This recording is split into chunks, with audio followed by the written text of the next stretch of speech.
A história vai registrar que, ao contrário de combater a corrupção como era seu objetivo inicial, a Operação Lava Jato, comandada por Sérgio Moro, promoveu um espetáculo de impunidade em nosso país.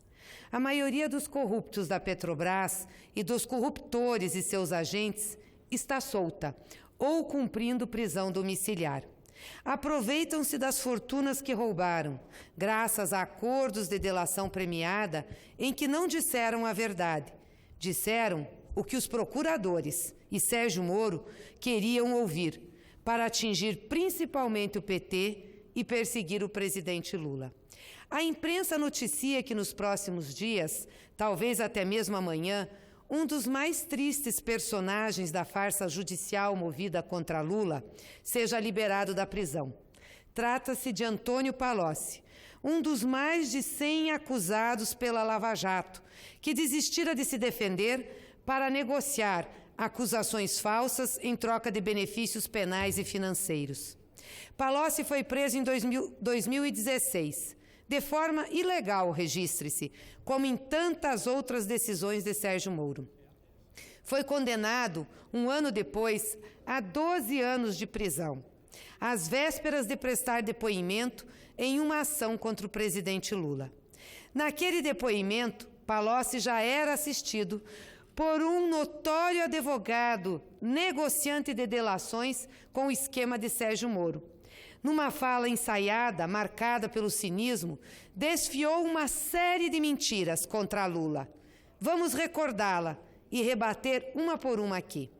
Primeiro, a Odebrecht colocou 300 milhões à disposição de Lula após seu mandato presidencial. Nenhum dos 77 delatores do grupo disse isso. O valor foi citado por Marcelo Odebrecht, referindo-se da seguinte forma: 200 milhões doados para as campanhas municipais de 2008 e 100 milhões doados para a campanha presidencial de 2010. Lula não autorizou, nem foi informado sobre a suposta movimentação daquela ou de qualquer outra soma, para qualquer motivo que fosse, mesmo a campanha eleitoral. O pai de Marcelo, Emílio Odebrecht, em delação premiada, confirmou a declaração do filho sobre as doações eleitorais, mas destacou que nunca conversou sobre valores com o ex-presidente. 3. Lula não pediu, recebeu o pacote de propinas da Odebrecht no final do seu governo. Não pediu, nem recebeu, que incluiria um prédio para o Instituto Lula. Marcelo Odebrecht informou que o imóvel foi comprado por uma empresa chamada DAG, mas nem ele, nem o pai, nem qualquer dos outros 75 delatores da empresa disse que o imóvel seria doado ao Instituto. Marcelo e Demerval Guzmão, dono da DAG, afirmaram que se o terreno viesse a ser usado pelo Instituto Lula, seria alugado ou comprado por um grupo de empresas. A denúncia do MPF contra Lula sobre este imóvel não procede, nem deveria estar sob a jurisdição de Sérgio Moro. Marcelo Odebrecht afirmou em sua delação que a aquisição do imóvel não teve qualquer relação com os contratos da Odebrecht com a Petrobras, que é foco nas investigações da Lava Jato. Não foi Palocci quem convenceu Lula e os diretores do Instituto a recusar o terreno, numa suposta reunião em fins de 2011. O imóvel foi descartado pelo próprio Lula por ser inadequado, após uma visita de avaliação em julho daquele ano. Em fins de 2011, o Lula estava sob intensa quimioterapia para tratamento de câncer, afastado de qualquer atividade.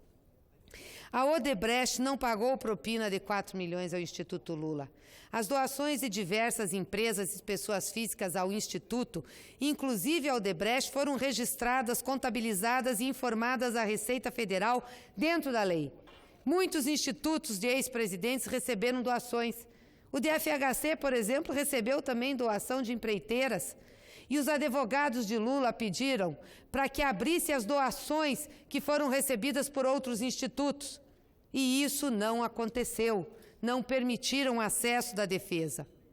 Então, ninguém, exceto Antônio Palocci, jamais se referiu a essas doações como supostas propinas, expressão que passou a ser utilizada por delatores premiados e procuradores levianos para criminalizar qualquer movimentação financeira envolvendo seus alvos políticos.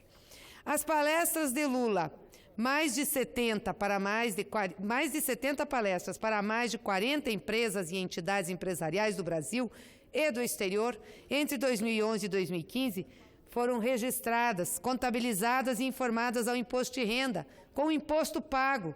Nenhum delator ou testemunha referiu-se a elas como suposta e inexistente propina. O Moro está fazendo palestras por aí, muitas, inclusive uma recentemente no prédio da Bolsa de Valores do Rio, que foi paga por um conjunto de empresas, o almoço oferecido. Ele devia explicar, então. Quem fez um pacto de sangue com a Lava Jato foi Antônio Palocci. A expressão que ele usou para causar impacto e fazer manchetes estava escrita em um papel que o ex-ministro consultava ao longo do depoimento diante das pessoas presentes à audiência.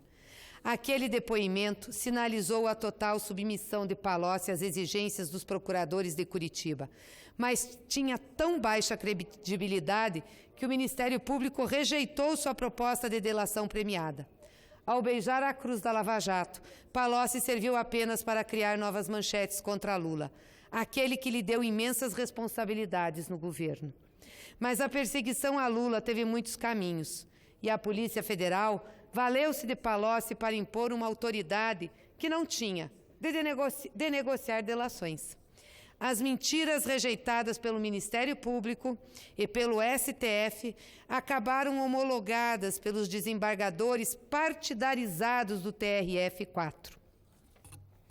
E foram vazadas de forma ilegal, leviana e traiçoeira por Sérgio Moro, às vésperas do primeiro turno das eleições.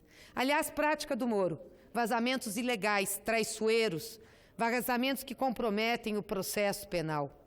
Ali se comprovou parcialidade de Moro, seu desígnio de interferir nas eleições. E se restasse alguma dúvida, essa dúvida acabou quando Moro aceitou ser ministro de Jair Bolsonaro, o candidato que ele ajudou a eleger com a perseguição de Lula, ou seja, tirando Lula do pleito eleitoral. As novas mentiras de Palocci estão servindo para manter acesa a campanha de ataques ao PT, que parece ser o único projeto político relevante de Bolsonaro, em conluio com a Rede Globo e famílias que controlam os meios de comunicação no Brasil. Também estas novas mentiras vamos rebater uma por uma. Lula nunca teve uma suposta conversa com Palocci em fevereiro de 2007 sobre envolvimento de diretores da Petrobras em desvios. Em 2007, nenhum órgão de controle externo ou interno da estatal ou do governo, nenhum procurador ou jornalista havia apontado os casos de corrupção. A única pessoa naquela altura que conhecia as movimentações financeiras de Alberto Youssef era Sérgio Moro, que o manteve grampeado por 8 anos. Aliás, Youssef é velho conhecido de Sérgio Moro, que o livrou do esquema Banestado.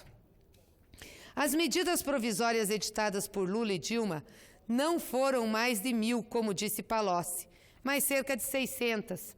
Tramitaram no Congresso Nacional de acordo com a Constituição e seguindo os regimentos da Câmara e do Senado.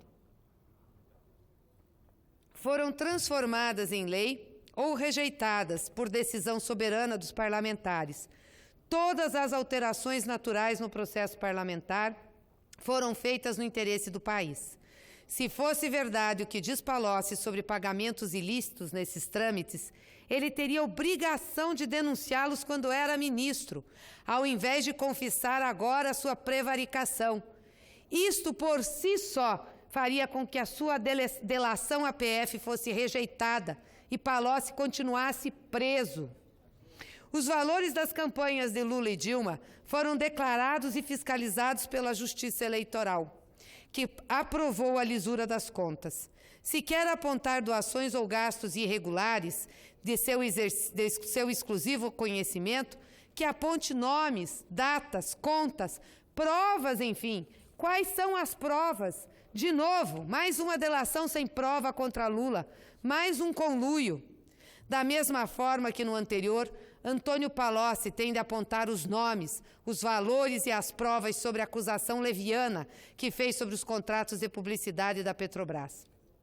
A construção no Brasil de sondas, navios e equipamentos para a Petrobras foi uma política aprovada nas eleições de 2002, debatida com o povo brasileiro, que ressuscitou a indústria naval brasileira e gerou mais de 1 milhão de novos empregos na cadeia produtiva de óleo e gás. A participação dos fundos de pensão das estatais na estruturação dos estaleiros nacionais foi feita dentro da lei e dos interesses dos acionistas. Criminoso é a Petrobras voltar a fazer compras lá fora, como faz no governo Temer e fará em governo Bolsonaro, gerando empregos em outros países e desemprego aqui no Brasil. Vão gerar emprego em Singapura, na China. As mentiras de Antônio Palocci estão sendo resgatadas agora para servir de pasto a uma campanha de vingança contra o PT. Os setores do sistema judicial, que tudo fizeram para excluir Lula das eleições, a mídia que se acumpliciou a esses setores e o futuro governo, produto da mentira e do ódio, não nos perdoam por ter saído das eleições como uma força política relevante, uma força popular relevante desse país. Não nos perdoam por mantermos acesa a chama da democracia e da esperança do povo. Sabe-se agora, pelo menos, quanto custou a delação de Palocci.